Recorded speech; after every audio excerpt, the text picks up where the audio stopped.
امام حسین ایسی باکرامت شخصیت ہیں کہ آپ کی جو ولادت ہے نا، آپ کی جو برتھ ہے وہ برتھ بھی کرامت ہے۔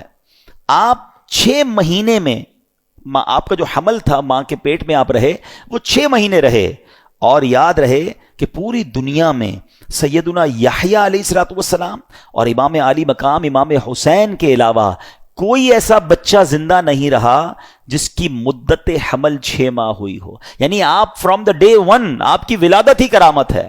اور سبحان اللہ، آپ کے رخسار مبارک کا حال یہ تھا، آپ کے چہرے پر نور ایسا تھا کہ آپ کے دونوں رخسار سے ایسا نور نکلتا تھا کہ کمرے اور دیواریں روشن ہو جایا کرتی تھیں۔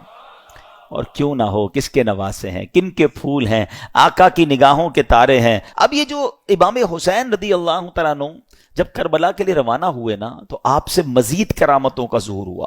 اور علماء کہتے ہیں یہ جو کرامتیں تھیں نا، بیسیکلی یہ اتمام حجت کے لیے تھیں، مزید ان کو سمجھانے کے لیے تھی کہ دیکھو میں کون ہوں، میرے ساتھ کیسے معاملات ہو رہے ہیں، مجھ پر ظلم نہ کرو۔ مگر ان ظالموں کی آنکھوں پر لالچ کا ایسا پردہ تھا۔ امام حسین فرسٹ آف آل آپ نے مدینے سے کوچ کیا اور اب مکے آیا۔ اب اسی راستے میں سیدنا ابن مطیع رحمۃ اللہ تعالی سے ملاقات ہوئی۔ انہوں نے عرض کی کہ حضور میرے کنویں کا پانی بہت کم ہے، برائے کرم آپ دعائے برکت سے نواز دیجئے۔ آپ رضی اللہ تعالیٰ عنہ نے اس کنویں کا پانی طلب کیا، اور جب پانی کا ڈول حاضر کیا گیا تو آپ نے اس میں سے پانی کچھ پیا بھی، نوش بھی فرمایا اور کلی بھی کر دی، اور ڈول کو واپس کنویں میں ڈال دیا گیا۔ جب وہ ڈول پانی جو ہے وہ کنویں میں گیا، کنویں کا پانی بھی بڑھ گیا اور میٹھا اور لذیذ بھی ہو گیا۔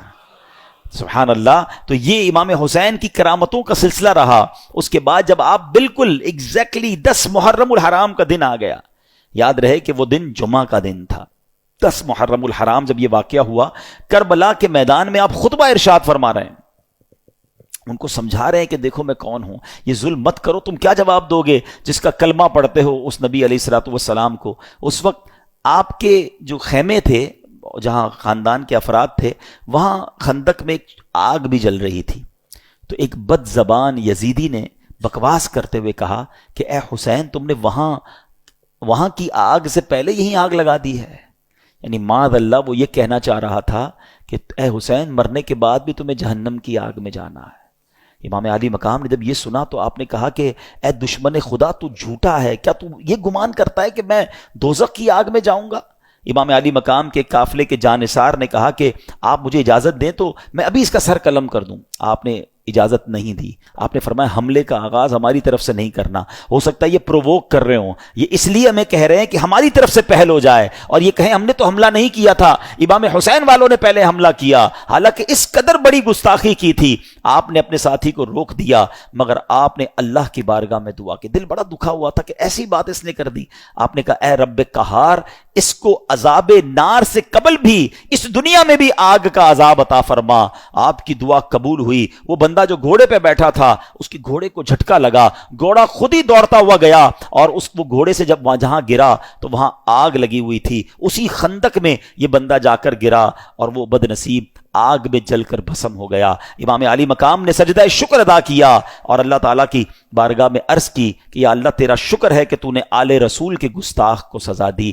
اب یہاں بھی ان کے سامنے یہ واقعہ ہو رہا ہے، سارے لوگ دشمن سامنے کھڑے ہیں، اور یہ آپ کی دعا قبول ہو رہی ہے، آپ کے گستاخ کو سزا مل رہی ہے، مگر وہ سمجھنے کے لیے تیار نہیں ہے، وہ انڈرسٹینڈ کرنے کے لیے تیار نہیں ہے۔